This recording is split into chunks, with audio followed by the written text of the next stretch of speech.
그렇죠. 쓰면 복원이 안 되지 않습니까? 그렇기 때문에 이 부분은 매우 신중해야 된다고 생각을 해요.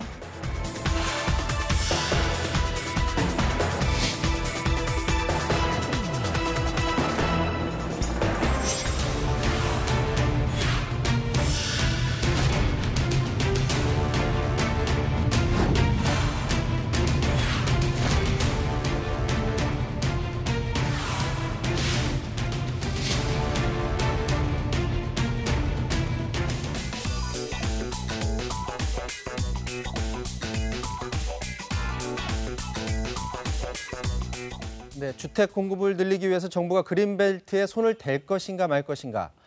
조금 전 문재인 대통령이 그린벨트를 계속 보존하겠다라고 밝혔습니다. 최영일 시사평론가 손정혜 변호사와 함께 자세히 얘기 나눠봅니다. 안녕하십니까? 안녕하세요. 네, 안녕하세요. 자, 대통령이 오전에 네. 그린벨트 해제 여부에 대해서 이제 안 하겠다, 해제 안 하겠다 입장 예. 밝혔어요. 그런데 그 속보는 오후에 나왔습니다. 네. 저는 한 2시경에 접했는데요. 네. 물론 어제 일요일임에도 정세균 국무총리가 네. 자, 이 그린벨트라는 게 한번 훼손하면 복원하기 어렵기 때문에 네. 상당히 신중하게 검토해야 한다. 네. 이제 좀 신중론을 내놓으면서 네. 당정 기류가 확 바뀌었어요. 네. 그래서 오늘 무슨 발표가 있겠나 싶었는데 대통령이 사실상 쐐기를 박았기 때문에 네. 그린벨트를 헐어서 택지를 공급하는 것은 이 문재인 정부에서는 안 한다. 오늘부로 그렇게 봐도 좋을 것 같습니다. 근데 이게 그린벨트가 녹지 공간 보존하는 거잖아요. 네. 현행법상으로 봤을 때는 이게 그냥 손은 못 대게 돼 있는 상태예요. 그러니까 개발 제한구역 지정에 관한 법률이 있습니다. 지정하고 해제할 수 있는 권한 모두 정부 당국에 있다라고 보시면 될 것 같은데요. 어떤 정책 결정권자가 해제할 수 있다라고 판단하면 해제할 수 있는데 네. 근본적으로는 이거를 그 지정을 하는 목적이 이제 네. 녹지 자연 환경을 보존하기 위한 것이기 때문에 과밀화 이것을 방지하기 위한 측면이어서 무분별하게 이것을 개발을 한다고 한다면 사실 도심에 대한 여러 가지 환경 파괴 문제가 발생을 해서 대부분의 정권에서는 굉장히 소극적으로 이걸 지키고자 노력을 해왔던 것이고 환경 단체들도 최소한의 어떤 녹지 공간은 보장된다라는 목소리를 내고 있기 때문에 해제하는 결정은 쉬운 문제는 아닙니다. 자, 이제 그린벨트 해제 안 하겠다라고 결정하긴 했습니다만 그동안 이게 논란이 되었고 이게 만약 해제하면 어떤 부분을 해제하겠다라는 논란이 됐던 지역들은 어디가 있나요? 그러니까 서울의 경계 지점에 서울의 그린벨트가요. 무려 이 19개 구에 걸쳐 있습니다. 네. 그러니까 150 제곱킬로미터 이렇게 네, 보시면 되는데 화면으로 지금 나오고 있죠? 지도에 나오는데 제일 넓은 쪽이 강남이에요. 아, 서초 강남 쪽에 세곡동, 내곡동이 23제곱킬로미터로 가장 넓고 경기랑 붙어 있는 지역. 경기랑 붙어 있죠. 중심으로, 예. 예, 밖으로 나가면 이제 분당 성남 쪽으로 연결이 되죠. 네. 그리고 이제 강서가 두 번째로 넓습니다. 18제곱킬로미터 정도. 네. 그리고 그 외에 이제 노원이라든가 강북, 은평 이런 쪽으로 연결이 돼서 다 한 10제곱킬로미터 정도 내외가 되는데 네. 이 중에 제일 유력하게 봤던 것은 역시 제일 넓은 강남 지역이에요. 강남 지역. 강남의 세곡동, 이 서초의 내곡동은 이 과거 정부에서도 일부 해제가 됐던 또 이 이력이 있습니다. 네. 이런 것들에 따라서 택지 공급에 가장 유력한 곳은 어디냐? 왜냐하면 강북 쪽은 그린벨트가 산 쪽이기 때문에 경사가 높아요. 네. 국립공원하고 또 맞닿아 있지 않습니까? 네. 그래서 아무래도 가장 유력한 곳은 강남, 강서 이렇게 꼽혔습니다. 지금 화면에 나온 게 아마 자료 화면인 것 같은데 네, 일부 지역은 저렇게 비닐하우스도 많고 그럴 텐데 맞습니다. 이제 그렇다면 그 지역에 만약에 그린벨트를 해제하고 이제 해제는 안 하기로 했지만 네. 아파트를 짓는다면 많이 지을 수는 있는 상태였어요. 이게? 아닙니다. 이게 강남을 중심으로 해서 꽤 헌다고 해도 네. 한 1만여 가구 정도가 공급될 것이다. 그래서 이건 지금 뭐 주택 공급 정책이 이 전체적으로 2020년 이후 77만 호 예정돼 있고요. 네. 당장 30만 호 예정돼 있고요. 13만 호 지어야 되는데 지금까지 10만 호 짓고 3만 호가 부족해요. 네. 그린벨트를 해제한다는 아주 상징적인 결단을 내렸는데 네. 이 기껏 제공되는 주택은 한 만여 호 정도다. 그럼 사실 상당히 미미하다고 볼 수 있습니다. 그런데 이제 이런 얘기가 언론에서 자꾸 흘러나오다 보니까 특히 이제 서울 내곡동 같은 경우에는 뭐 지난주도 그렇고 굉장히 혼란스러웠다고 합니다. 자, 저희가 그쪽 공인중개사의 말을 한번 들어봤습니다. 그린벨트 얘기 나오고 아파트도 그렇고 땅도 그냥 물건을 다시 들여놓는 분들도 있고요. 아파트 같은 경우는 대부분 다 가격을 올렸고 어떤 분은 이제 물건을 다시 들여놓으신 분도 있고 그래서 사실 매물은 지금 조금 네, 부족한 상태죠. 그린벨트 얘기 나온 다음에 좀 네, 그렇죠. 그러니까 호가가 지금 계속 올라가고 있는 상황이죠. 17억까지도 거래가 됐고요. 좋은 매물이면 그 이상도 거래가 될 것 같아요. 마땅한 매물이 지금 없어서 그렇죠. 이게 주택 공급 부족 얘기 나올 때마다 네. 이전 정권 때도 이게 자꾸 얘기가 나왔었던 것 네네. 같아요. 그게 그때 당시에 만약에 풀었다면 네. 집값을 잡는 좀 도움이 됐었나요? 어땠나요? 그러니까 당시에 풀었습니다. 네. 노태우 정부를 시작으로 지금 네. 87년 헌법체제 대통령 직선제 이후 정부에서 네. 다 조금씩 풀었어요. 네. 사실은 이런저런 형태로 집값에는 큰 영향을 주지 못했다. 71년도 이 박정희 정권 사실은 유신 이전에 지정이 돼서 계속 확대를 해오다가 87년 이후부터 노태우 정부에서 이 신도시 건설 때 수도권을 대거 해제했고요. 네. DJ 정부 때는 일부 지역에서 해제를 했습니다. 수도권은 아주 미미했고요. 노무현 정부 때는 서울시 일부 해제해서 국민 임대주택 제공하는 데 썼는데 네. 이게 면적은 정말 얼마 안 돼요. 3.5 제곱킬로미터 정도였어요.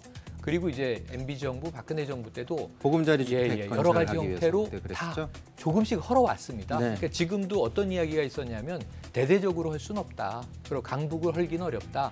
다만 강남 일부 난개발이 돼 있는 곳 택지로는 못 쓰지만 이런저런 주민 편의시설이 또 들어와 있거든요. 네, 아까 비닐하우스도 말씀하셨습니다만. 그러니까 이런 부분에서 한 10에서 20% 정도 해제하지 않겠는가. 근데 문제는 공급 자체가 크지 않으니까 이게 부동산 가격 안정화에는 큰 영향을 이제 가질 것으로 보기에는 좀 미미했다. 이런 분석들이 주류였습니다. 이게 지금 전문가들도 의견이 갈리고 있습니다. 네. 그린벨트 해제가 효과를 볼 수 있느냐 없느냐 전문가들의 얘기 한번 들어보도록 하겠습니다.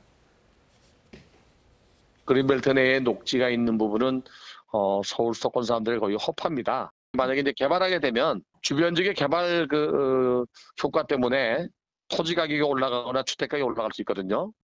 지금 상황에서는 효과가 더 크죠. 재건축 같은 경우엔 기존의 아파트를 허물고 새 아파트를 짓기 때문에 효율이 사실은 50%도 안 되는 거거든요. 근데 이제 어쨌든 뭐 그린벨트든 아니든 나대지에 아파트를 짓게 되면 그게 100%가 재고 증가로 귀결이 되는 거죠. 자, 어쨌든 이제 그린벨트는 해제하지 않기로 결정을 했고 대통령이 오늘 말할 때 국공유지는 계속 발굴해 나가겠다고 했는데 그렇다면 그동안 얘기 나왔던 군 골프장 이것이 대안은 될 수 있어요? 일단 여러 대안 중에 군부대 대안이 좀 유력해 보이는 것이 일단은 사유지 같은 그린벨트를 해제한다고 하더라도 토지 보상 절차라든가 관련된 수용 절차를 건너뛸 수가 거치면 있죠. 시간이 많이 걸린다는 이렇게 단점이 있는데 이 군부대 용지를 활용하게 된다고 한다면 조금은 좀 빠르게 수월하게 이제 개발을 할 수 있다라는 부분에 있어서는 유력하게 이제 거론되고 있는 것이고요. 군부대 중에 이제 골프장으로 쓰거나 예비군 훈련장으로 쓰는 부지들이 있습니다.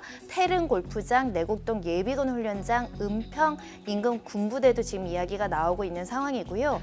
태릉은 일부의 그린벨트로 제가 알고 있는데 태릉 골프장 부지가 지금 거론이 되고 있다라고 보시면 될 것 같고요. 유휴부지 활용이라든가 여러 가지 지금 그 그린벨트를 해제하지 않는다고 하더라도 용적률을 조금 상향시켜서 도심 내에 재건축 재개발을 활성화시키면 그래도 공급이 조금 늘어나지 않겠느냐 이런 대안이 나오고 있는 상황이고요. 아니면 수도권 아니더라도 서울 아니더라도 지금 김진표 의원실에서는 성남 골프장을 이야기하고 네. 있습니다. 수도권에서 가깝다라는 이제 장점을 갖고 있기 때문에 이 골프장을 활용을 하자. 골프장 부지 중에 일부만 활용한다고 하더라도 상당 부분 아파트를 공급할 수 있는 거 아니냐 이런 대안들이 나오고 있는 것인데 모두 다 지금 대안이고요. 네. 실제로 추진되고 실행될지는 지자체별로 또 협의해야 되는 문제, 군대 내에서도 또 동의해야 되는 문제 이런 것들이 맞물려 있기 때문에 의지를 갖고 실현해야 되는 문제입니다. 그래서 지금 김현미 국토부 장관이랑 정경도 국방부 장관 만났다라는 지금 보도가 있어요. 이 건으로 만난 건 아니고 15일 날 오찬회동이 있었는데 원래 예정된 만남이긴 했지만 네. 이날 그런 논의를 했다. 직접적으로 토의를 했다라고 공식적으로 확인을 했습니다. 네. 수방사 이제 인근에 관련된 그 부지들을 활용할 계획을 이제 구체적으로 논의를 했다라는 것인데요. 지금 거론되고 있는 부분들 중에는 뭐 구파발도 있고요. 네. 노량진에도 그 군사 경찰 분견대가 있다라고 합니다. 남태령도 거론되고 있고 있고 만약에 군부대 이 관련된 부지를 활용할 수 있다고 한다면 사실상 당국과의 협의만 있어야 되지 민간 협의는 거치지 않아도 되는 장점이 있거든요. 또 실제로 이런 토의 사실을 공식화한 것은 상당히 진전 있게 협의가 진행되는 거 아니냐 이렇게 관측해 볼 수도 있습니다. 근데 이제 이전에 이제 부동산 그 개발할 때도 그렇고 이런 계획이 논의되는 게 오래 막 자꾸 장기간 걸쳐지면 지역 집값이 막 들썩이고 난리가 나잖아요. 그렇죠. 지금 국방부하고 뭐 국토부하고 논의를 한다고 하는데 빨리 결정은 빨리 서둘러서 돼야 될 부분이 있는 것 같고요. 자, 공급 대책이 정부가 또 추가로 곧 내놓겠다라고 지금 우리가 가장 최근 기억하시는 게 70 부동산 대책이잖아요. 이게 세제 증세가 포함되어 있지 않습니까? 그랬어요. 그런데 징벌적 세제라고 그랬었죠. 그런데 그때 나온 이야기가 공급책도 조만간 TF를 구성해서 논의해서 발표하겠다. 이게 7월 10일에 TF가 구성이 됐습니다. 7월 15일에 첫 번째 회의를 했습니다. 여기에 이제 국토부 그리고 기재부 그리고 행안부 여러 부처가 들어가 있고 그리고 이제 지자체들도 포함되어 있습니다. 그런데 지금 서울시를 비롯해서 수도권은 최근에 뭐 이재명 지사 입장도 나왔지만 그린벨트 해제는 대체로 지자체는 반대예요. 그 대신에 이제 아까 나온 도심 고밀 개발 규제를 좀 풀어달라. 용적률도 향상하고 또 재건축을 좀 풀어달라 이런 입장이고 중앙정부가 그린벨트를 만지작거리다가 오늘 완전히 내려놨고요. 그러면 이제 제 생각에는 한 8월경 정도에는 이 아마 공급책에 대한 다양한 방안들 우선 1차적으로라도 TF가 발표하게 되지 않겠나. 말씀하신 대로 그린벨트 며칠 언급됐는데 들썩들썩했거든요. 지금 또 다른 곳들도 언론에서 계속 이제 추적 보도를 할 텐데 이 언론에 보도되는 지역마다 또 부동산이 움직이면 공급책과는 또 어긋난 이제 시장 움직임이 있을 수 있습니다. 8월 정도에는 나오지 않겠는가 기대해 봅니다. 여러 가지 방안이 있겠지만 아마도 좀 점쳐지는 건 대통령이 국공유지 개발 발굴하는 거를 얘기를 했기 때문에 그쪽으로 아마 맞습니다. 많이 얘기가 나올 것 같아요. 그리고 아까 말씀하셨지만 군부대 지역을 택지로 제공하는데 골프장도 그렇고 군부대 지역들이 일부가 그린벨트랑 다 겹쳐 있는 데가 많아요.